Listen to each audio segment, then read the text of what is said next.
평화의 기도. 주님, 나를 평화의 도구로 삼아 주십시오. 미움이 있는 곳에 사랑을, 상처가 있는 곳에 용서를, 불화가 있는 곳에 일치를, 의심이 있는 곳에 믿음을, 오류가 있는 곳에 진리를, 절망이 있는 곳에 희망을, 슬픔이 있는 곳에 기쁨을, 어둠이 있는 곳에 광명을 심게 하소서. 오 거룩한 주님, 위로를 구하기보다는 위로하게 하시고, 이해를 구하기보다는 이해하게 하시고, 사랑을 구하기보다는 사랑하게 하소서. 우리는 줌으로써 얻고, 용서함으로써 용서받고, 죽음으로써 영생에 이르기 때문입니다. 아멘. 교동문 13번 시편 23편입니다. 여호와는 나의 목자시니 내게 부족함이 없으리로다. 그가 나를 푸른 풀밭에 두이시며 쉴만한 물가로 인도하시는도다. 내 영혼을 소생시키시고 자기 이름을 위하여 의의 길로 인도하시는도다.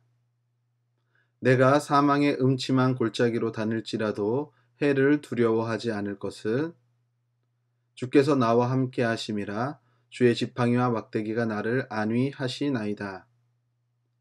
주께서 내 원수의 목전에서 내게 상을 차려주시고 기름을 내 머리에 부으셨으니 내 잔이 넘치나이다. 내 평생의 선하심과 인자하심이 반드시 나를 따르리니 내가 여호와의 집에 영원히 살리로다. 아멘. 다 함께 찬송가 300장 찬송 부르도록 하겠습니다.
세상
우리 다 함께 공동의 기도 드리겠습니다.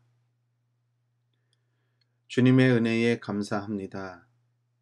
어느덧 코로나 바이러스와 살아온 시간도 1년이 지났습니다.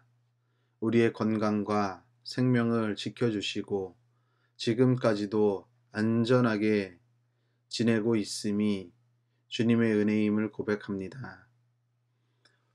오랜 시간 바이러스와의 싸움에서 많이 지쳐있고 힘들지만 그럼에도 불구하고 지금 주어진 삶에서 하루하루 그리스도인으로 이 시기를 잘 인내하고 이겨내게 하옵소서.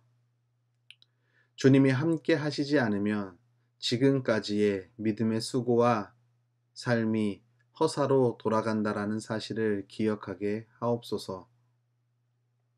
특히 코로나 바이러스의 전파 중심에 기독교가 있다는 현실이 참 마음이 아픕니다. 우리가 다시 신발끈을 고쳐매고 땅에 떨어진 주님의 명예와 우리 성도들의 명예를 회복하는 전화위복의 시간이 되게 하옵소서. 뭐라고 할 것 없이 세상 앞에 더 겸손하고 더 거룩한 신앙인의 삶을 살도록 노력하는 우리들이 되게 하옵소서. 이렇게 힘들고 어려운 시기에 주님이 교회를 세우시고 주님의 일을 감당하게 하시니 믿음 안에서 주님의 교회가 든든히 서가도록 늘 말씀과 기도에 힘쓰는 성도들이 되게 하옵소서.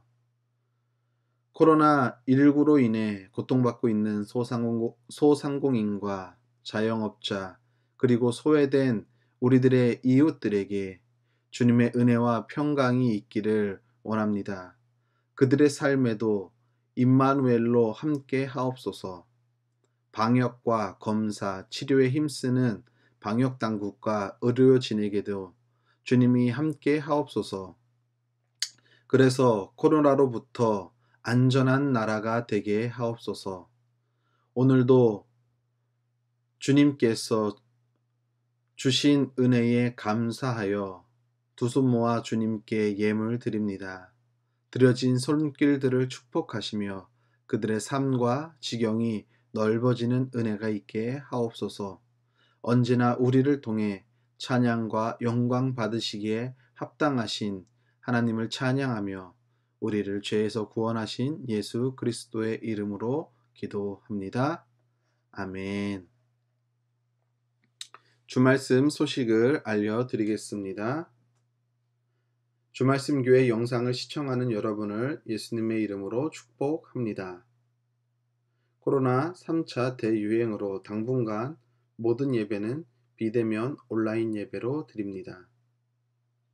코로나 확산세가 계속 증가함에 따라 가급적 지인 및 가족 모임은 자제해 주시길 바랍니다. 주말씀 교회 설교 영상은 유튜브 동탄 주말씀 TV를 검색하시면 시청할 수 있습니다. 교회와 나라를 위해 기도에 힘쓰는 성도님들 되길 바랍니다. 하나님의 말씀 보도록 하겠습니다. 사무엘상 23장 7절로 13절까지 있는 말씀입니다. 다윗이 그일라에 온 것을 어떤 사람이 사울에게 알림해 사울이 이르되 하나님이 그를 내 손에 넘기셨도다. 그가 문과 문 빗장이 있는 성읍에 들어갔으니 갇혔도다. 사울이 모든 백성을 군사로 불러 모으고 그일라로 내려가서 다윗과 그의 사람들을 애워싸려 하더니 다윗은 사울이 자기를 해하려 하는 음모를 알고 제사장 아비아달에게 이르되 에봇을 이리로 가져오라 하고 다윗이 이르되 이스라엘 하나님 여호와여 사울이 나 때문에 이 성읍을 멸하려고 그일라로 내려오기를 꾀한다 함을 주의 종이 분명히 들었나이다. 그일라 사람들이 나를 그의 손에 넘기겠나이까? 주의 종이 들은 대로 사울이 내려오겠나이까? 이스라엘의 하나님 여호와여 원하건대 주의 종에게 알려 주옵소서 하니 여호와께서 그에게 이르시되 그가 내려오리라 하신지라. 다윗이 이르되 그일라 사람들이 나와 내 사람을 사울의 손에 넘기겠나이까 하니 여호와께서 이르시되 그들이 너를 넘기리라 하신지라. 다윗과 그의 사람 600명 가량이 일어나 그일라를 떠나서 갈 수 있는 곳으로 갔더니 다윗이 그일라에서 피한 것을 어떤 사람이 사울에게 말하매 사울이 가기를 그치니라. 아멘.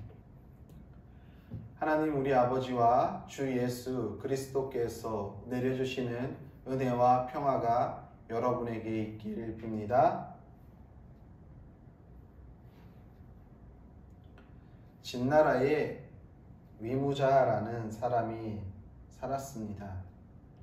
그에게는 애첩이 하나 있었습니다. 위무자가 어느 날 병이나 자리에 몸져 눕게 되었습니다. 아직 정신이 또렷할 때에 아들인 과를 불러 아들에게 이렇게 이야기합니다. 나의 애첩을 내가 죽거든 다른 데로 출가시켜 주거라.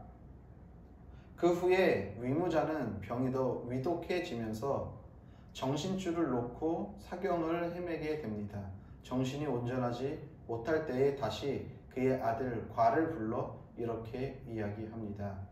나의 애첩을 수절시키거라 라고 이야기를 하고 위무자는 죽었습니다. 그러자 위무자 아들인 과가 고민을 합니다. 아버지가 2번의 유언을 했죠. 자신의 사랑하는 애첩을 처음에는 출가를 시키라고 하더니 이제는 죽기 일부 직전에는 수절을 시키라고 했다는 것입니다. 그럴 때 과가 생각하기로는 그래도 아버지가 정신이 또렷할 때 했던 유언을 받아들여 그 애첩을 출가시키기로 마음먹고 그 애첩을 출가시킵니다. 어느 날 진나라에 큰 전쟁이 일어났습니다. 그래서 그 진나라 사이에 전쟁이 벌어졌을 때 위무자의 아들인 과도 전쟁에 출전하게 됩니다. 전쟁이 한창일 때 어떤 한 노인이 적의 수장인 두해라는 힘센 용사가 공격해 오는 것을 풀을 엮어가지고 그 두해의 공격을 막아내고 있었다는 것이지요. 그리고 이윽고 그 두해라는 적장이 그 두해라는 사람은 풀에 발이 걸려 넘어지고 이것을 지켜보고 있던 위무자의 아들 과는 즉시 달려가 그 두해를 사로잡습니다. 그래서 뜻밖의 전쟁에서 큰 공을 세우게 되죠. 어느 날 밤 위무자의 아들 과가 잠을 자는데 그 꿈속에서 한 노인을 봅니다. 그 노인은 전쟁에서 풀을 엮어가지고 두해를 막았던 그 노인입니다. 그 노인은 과에게 이렇게 말합니다. 나는 그대가 출가시킨 당신의 위무자의 애첩의 아버지요. 그대가 아버지의 멀쩡한 정신일 때 유언에 따라 내 딸을 출가시켜 주었소. 그때 이후로 나는 그대에게 어떻게 이 은혜를 보답해야 할지 길을 찾았소. 이제야 그 은혜를 갚은 것이요 라고 말했다는 것이지요. 제가 이 말씀을 왜 드리냐 하면요, 우리가 잘 아는 사자성어 결초보은이라는 이 사자성어의 유래가 제가 지금 앞에서 말씀드린 이 이야기에서 유래되었다라는 것입니다. 결초보은의 뜻을 우리는 잘 알고 있습니다. 무슨 뜻이죠? 결초보은의 뜻은 죽은 뒤에도 은혜를 잊지 않고 갚겠다는 뜻을 가지고 있는 것입니다. 오늘 우리가 함께 읽은 본문의 말씀 보게 되면 다윗은 어느덧 사울을 피해 도망가고 있는데 어느덧 그 인원수가 400명에서 600명가량으로 불어납니다. 많이 늘어난 상황이에요. 그런데 그런 상황 가운데 다윗은 그일라라는 지역에서 도피 생활을 이어가고 있는데 그때 때마침 어떤 일이 벌어지냐 하면은 그일라라는 지역에 블레셋이 쳐들어온 것입니다. 지금 다윗은 혼자 도망치는 몸도 위태위태한데 거기에 400명이 아니라 200명이 더 추가된 600명과 함께 도피 생활을 하고 있습니다. 그런데 지금 그일라 같은 민족 이스라엘 백성이 블레셋으로 이방인으로부터 어려움과 고통을 당하고 있는 것이죠. 이것을 가만히 지켜볼 수가 없었습니다. 그래서 하나님에게 다윗이 묻습니다. 하나님, 이것을 어떻게 해야 할까요? 그일라를 구원해야 할까요? 아니면 모른 척 해야 할까요? 라고 했을 때 하나님이 다윗에게 어떤 마음을 주십니까? 그일라 백성을 블레셋 손에서 구해주어라. 그런데 지금 다윗의 코도 석자입니다. 자신의 몸도 위태위태해요. 괜히 블레셋과 전쟁에 휘말렸다가 이 소식을 사울이 알게 된다면 당장이라도 앞으로 갈 수도 없고 뒤로 후퇴할 수도 없는 진퇴양난의 길에 놓여서 목숨이 블레셋에 죽던지 사울에게 죽던지 할 수밖에 없는 상황이에요. 그러니까 그것을 너무나도 잘 알고 있던 다윗의 부하들은 이것에 대해서 만류했겠죠. 아니에요. 지금 우리의 목숨이 위태합니다. 다윗은 다시 한번 하나님 앞에 묻습니다.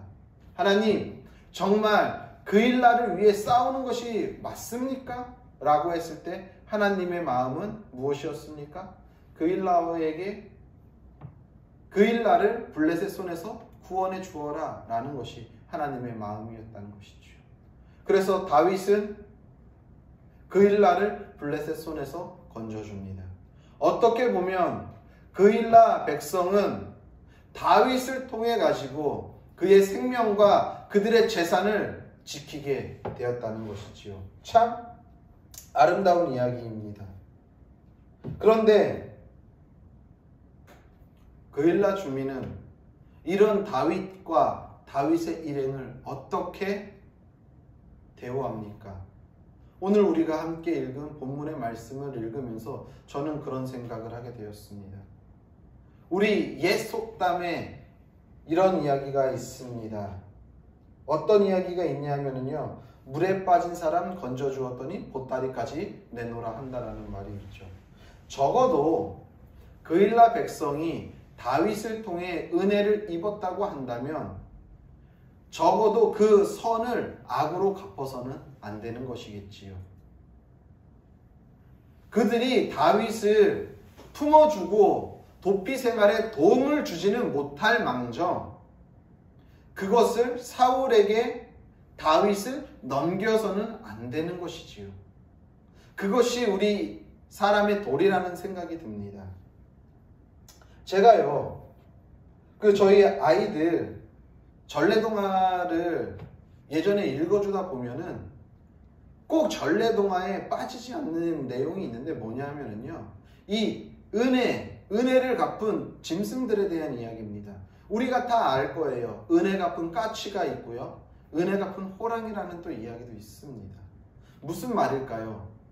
이렇게 동물들도 미물들도 은혜를 입었으면은 그 은혜를 갚는다라는 거예요. 아마도 세상에서 우리 인간사에서 우리 인간이 살아가면서 은혜를 악으로 갚으면은 그런 사람들을 보고서 우리는 이렇게 이야기할 거예요. 저 짐승만도 못한 사람. 왜 그런 이야기를 할까요? 전래동화를 통해서 최소한 은혜를 입은 동물들도 그 은혜의 고마움을 알고 감사함을 알고 그 은혜를 갚는데 사람이라는 존재가 이 인간이 동물보다도 나아야 할 텐데 그렇지 않고 오히려 그 선을 악으로 바꾸면은 그것은 정말 동물만도 못하다라는 것이지요. 오늘 그일라 주민이 그래요, 다윗을 온전히 품을 수 없을 수도 있어요. 여러 가지 상황과 환경 때문에. 그러면 적어도 사울의 손에는 넘기지 말아야 하는 것이 인간의 도리라는 생각이 들지 않습니까? 저는 오늘 본문의 말씀을 읽으면서 그런 생각이 들었어요. 적어도 그래, 사울의 눈치를 볼 수 있으니까 다윗을 숨겨줄 수야 없겠지. 그렇다고 해서 자진해서 다윗을 사울에게 내놓는다라는 것은 다르잖아요. 근데 그일라 백성은 선을 악으로 갚고 있는 거예요. 물에 빠져서 사경을 헤매고 있는 사람을 건져내 주었더니 내 보따리 어딨냐라고, 내 보따리까지 내놓으라고 하는 심보와 뭐가 지금 다르냐는 것이지요. 저는 이 본문의 말씀을 보면서 다윗과 그일라 주민에 대해서 좀 생각했습니다. 그렇게 다윗을 취급하는 그일라 백성, 그러한 취급을 당하고 있는 다윗. 그런데 재미난 것은요, 다윗은요, 이런 취급을, 선을 악으로 갚은 그일라를 그냥 놔둬요. 상식적으로 생각해 볼 때 이해가 참 안 가요. 블레셋으로부터 고통을 당하고 있는 그일라를 다윗의 군대가 구원해 줍니다. 이 말은 다시 생각하면은 다윗의 군대는 블레셋도 무찔렀다고 한다면 그일라 백성 주민들도 충분히 물리칠 수 있는 힘을 가지고 있다라는 거예요. 그런데 다윗은 자신의 위치가 발각되고 자신을 사울의 손에 넘긴 그 그일라 백성을 블레셋을 몰아내듯이 몰아내지 않아요. 그들을 해하지 않아요. 그들에게 위해를 가하지 않는다는 거예요. 오히려 자기가 불편해지는 것을 감수하고 그일라를 떠나서 다른 곳으로 도피하러 간다라는 것입니다. 상식적으로 이해가 안 갔어요. 어떻게 다윗은 나에게 선을 악으로 갚은 그 그일라 백성에게 어떻게 그냥 아무런 조치도 취하지 않고 내가 불편하고 내가 어려움에 처하게 되는 것을 감수하고 사울을 피해 다른 곳으로 도피해 갈 수 있었을까?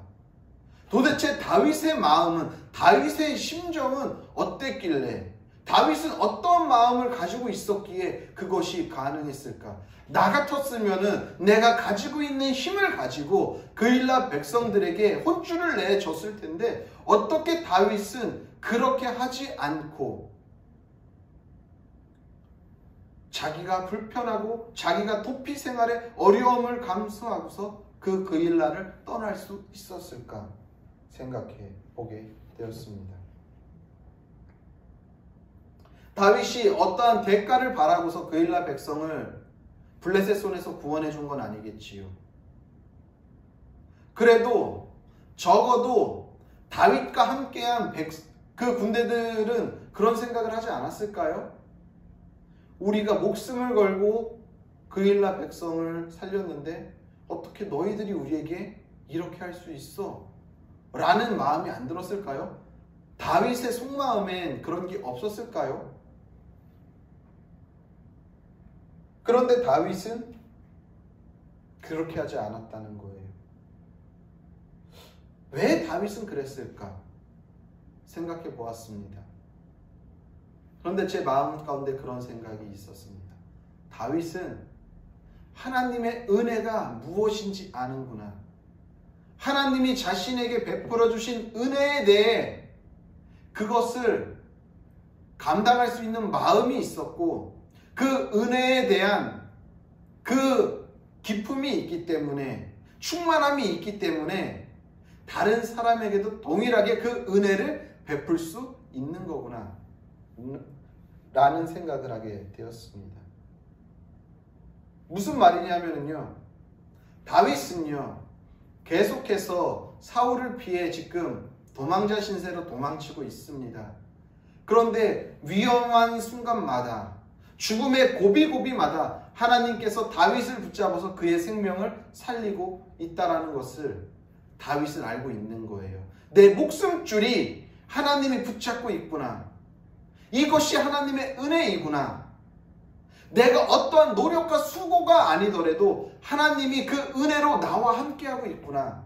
그래, 그일라 백성이 설령 그렇게 할지라도 내가 하나님의 은혜 입은 자로서 내가 똑같이 그들에게 그렇게 갚아줄 수 없지 라는 것을 다윗은 알고 있었구나라는 생각을 하게 되었습니다. 이게 은혜 입은 자의 삶의 모습이구나 라는 것을 보게 되었다는 것입니다. 그렇기 때문에 그일라 백성의 그런 말도 안 되는 행동 가운데서도 다윗은 그것을 의연하게 넘길 수 있었겠구나 라는 생각을 하게 되었습니다. 그러면서 이런 생각이 들었어요. 어떻게 그럼 다윗은 그런 마음을 품을 수 있었을까? 그때 제 마음 가운데 다윗은 마음에 여백이 있구나. 여백이 있다라는 것은 무엇이냐 하면은요, 마음에 여유가 있다라는 것을 의미합니다. 마음에 여유가 있다라는 것은 무엇을 의미하냐 하면은요, 어떠한 상황과 환경 가운데서도 나의 이 옹졸한 생각과 가치관으로 반응하는 것이 아니라 하나님의 마음을 가지고 그것을 더 유연하고 넓게 바라볼 수 있는 마음에 여유가 있다라는 것이지요. 그것이 마음의 여백이 있다라는 것입니다. 마음의 여백이 중요하겠구나라는 생각을 하게 되었습니다. 마음의 여백이 있다라는 것은요, 하나님의 마음으로 어떤 것들을 유연하게 포용할 수 있다라는 거예요. 즉, 타자, 이웃, 남을, 내 주변에 있는 사람들을 보듬을 수 있는 마음의 여유가 생긴다라는 것입니다. 세상이 너무나도 각박하다고 이야기하죠. 세상 살이가 너무 힘들다라고 이야기합니다. 그 이유는 왜 그럴까요? 마음에 여유가 없기 때문인 것이지. 적어도 우리가 예수를 믿는다고 하는 그리스도인이라고 한다면 우리 모두는 하나님으로부터 은혜를 받았습니다. 그렇다고 한다면 우리도 다윗과 같이 마음에 무엇이 있어야 합니까? 여백을 가지고 살아가야 한다라는 것입니다. 우리가 하나님의 은혜를 받았다라는 것을 부인할 수 없는 것은 바울이 정확하게 로마서 5장에서 말하고 있습니다. 뭐라고 말하는 줄 아십니까? 이렇게 바울은 말하고 있습니다. 의인을 위해서라도 죽을 사람은 거의 없습니다. 아무리 의인이라 하더라도 내 생명보다 그 사람의 생명을 지키는 것이 더 중하다고 생각하는 사람은 거의 없다라는 거예요. 선한 사람을 위해 감히 죽을 사람도 드뭅니다. 그러나 우리가 죄인 되었을 때에, 아직 죄인이었을 때에 그리스도께서 저와 여러분, 우리를 위하여서 죽으셨습니다. 이리하여 하나님께서는 우리들에게 대한 자기의 사랑을 실증하셨습니다. 의인을 위하여서, 선인을 위하여서 내 목숨을 던지는 것도 쉽지 않은데 죄인을 위해서 목숨을 던진 분이 있다고요. 누구라고요? 예수 그리스도라는 거예요. 우리는 그 은혜를 입었잖아요. 그분으로 통해서 하나님의 사랑을 우리가 확증받았고 구원받았잖아요. 이보다 더 큰 은혜가 어디 있습니까? 우리는 부인할 수 없어요. 예수 그리스도를 구주라고 고백하는 우리 그리스도인들은 누구도 한 사람도 빠짐없이 하나님의 은혜를 입은 자라고요. 이건 부인할 수 없는 거예요. 그렇다고 한다면 하나님의 은혜를 입은 우리들의 삶의 태도는 어떻습니까? 마음의 여백을 가지고, 마음의 여유와 공간을 가지고 이웃과 타자를 위해, 타인을 위해 보듬어 안고 베풀고 사랑하며 살아가고 있습니까?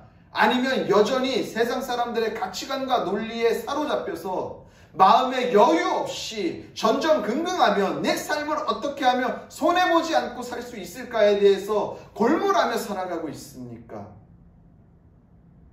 지금 우리의 삶을 한번 점검해보고 돌이켜봐야 한다는 것입니다. 적어도 다윗은 알고 있었던 거예요. 내가 하나님으로부터 이 입은 은혜가 헛것이 아니라는 것을 어떻게 증명했냐 하면은 말도 안 되는 그일라 백성들의 그런 행동과 모습 속에서도 그들을 품고 나아갔다라는 거예요. 비록 내가 손해보고 비록 내가 어려운 환경에 처한다 할지라도 마음에 여백이 있는 사람만이 취할 수 있는 삶의 태도라는 것이지요.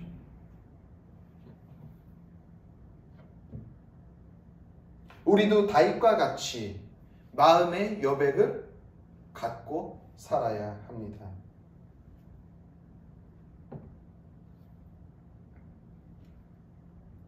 우리는요, 이 마음의 여백이 없기 때문에 우리가 삶을 살아감에 있어서 힘들고 어려운 거죠. 자그마한 실수도, 자그마한 손해도 그래서 용납하기가 어려운 거예요. 마음의 여백이 있는 사람은, 마음의 여유가 있는 사람은 다윗과 같이 행동한다는 것입니다.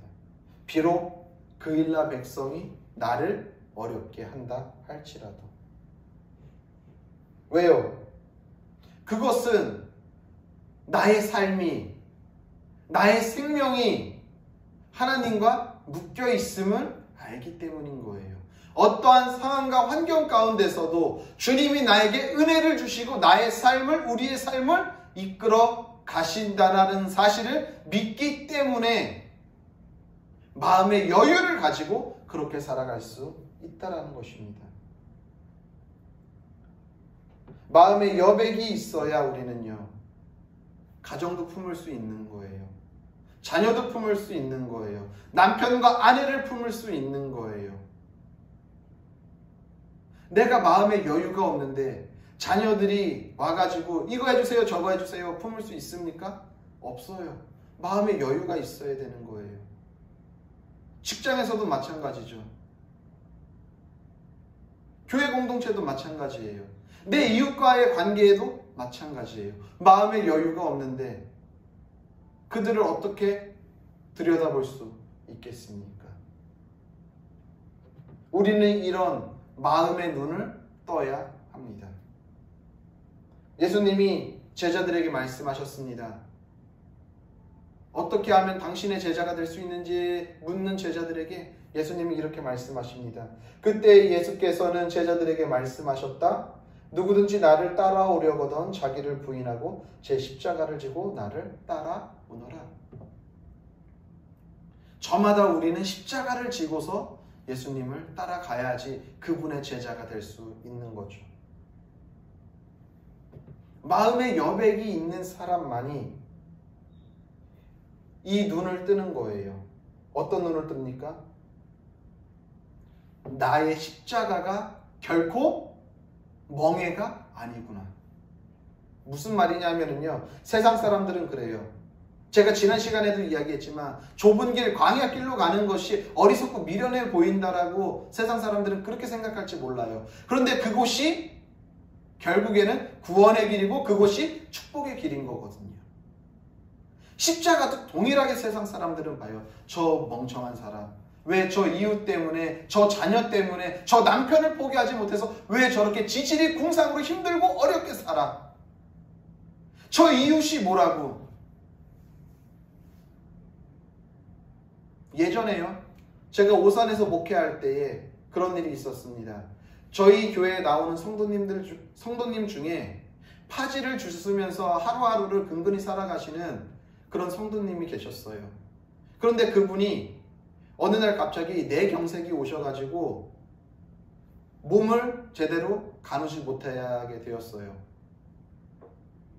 저희가 개척교회다 보니까 재정적으로 그분을 후원하거나 도울 수 있는 상황이 안 됐어요.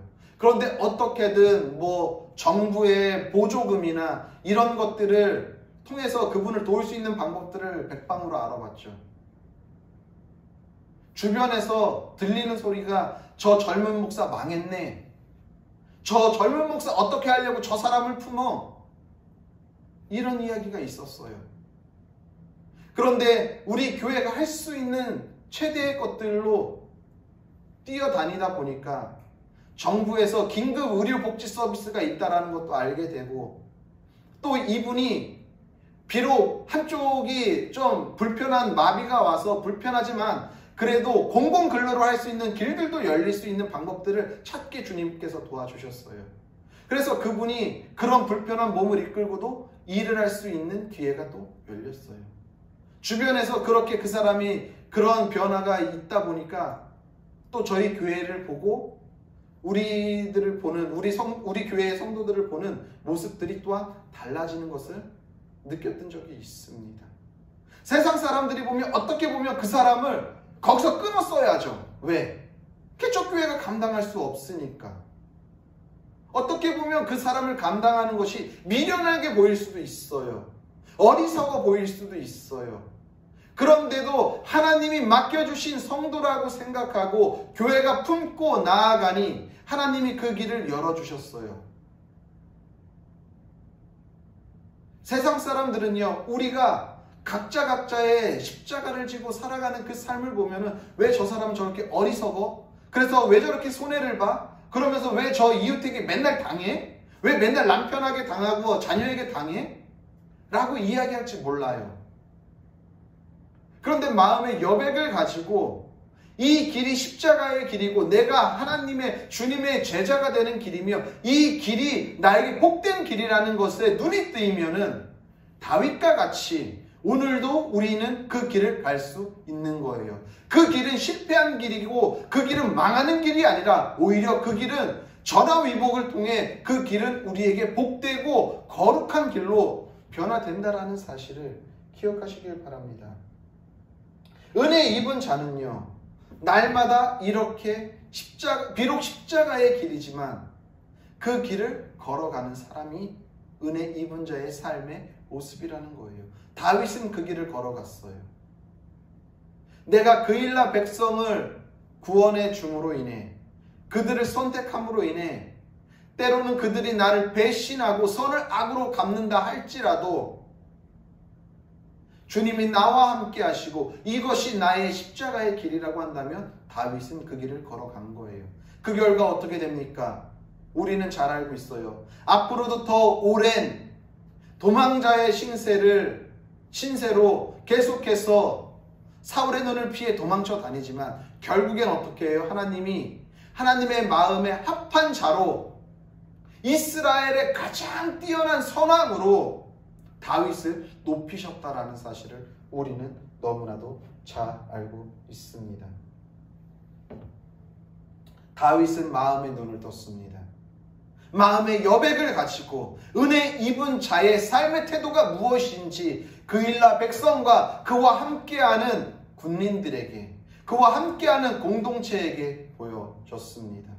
그 결과 하나님이 다윗을 통해 영광 받으셨습니다. 우리의 삶도 동일합니다. 은혜 입은 자의 삶의 태도는 어떠해야 할까요? 오늘도 다윗과 같이 마음의 여백을 가지고 마음의 눈을 뜨고 비록 그 삶이 그 길이 십자가의 길이라 할지라도 우리의 십자가를 지고서 믿음으로 뚜벅뚜벅 걸어가다 보면 그 삶 가운데 주님이 영광 받으시고 우리를 회복시키고 거룩하게 하신다라는 사실을 기억하시길 바랍니다.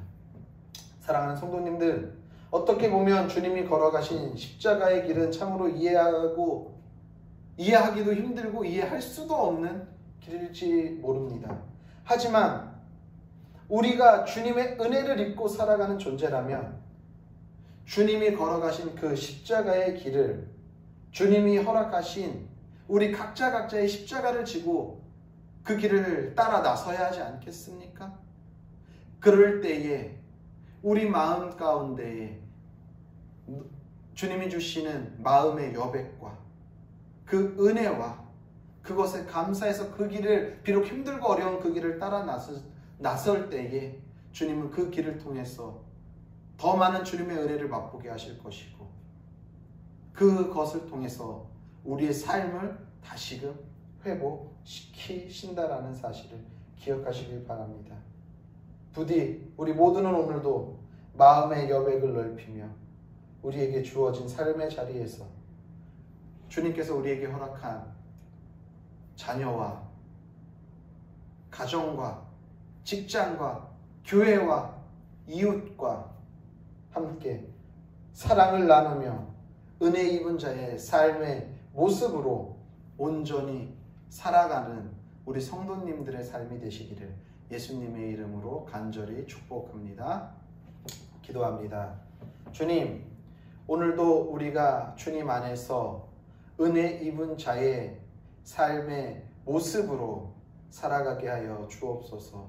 오늘도 다윗과 같이 주님의 마음을 품고 마음의 여백을 가지고 살아가는 우리들의 삶이 되게 하여 주옵소서.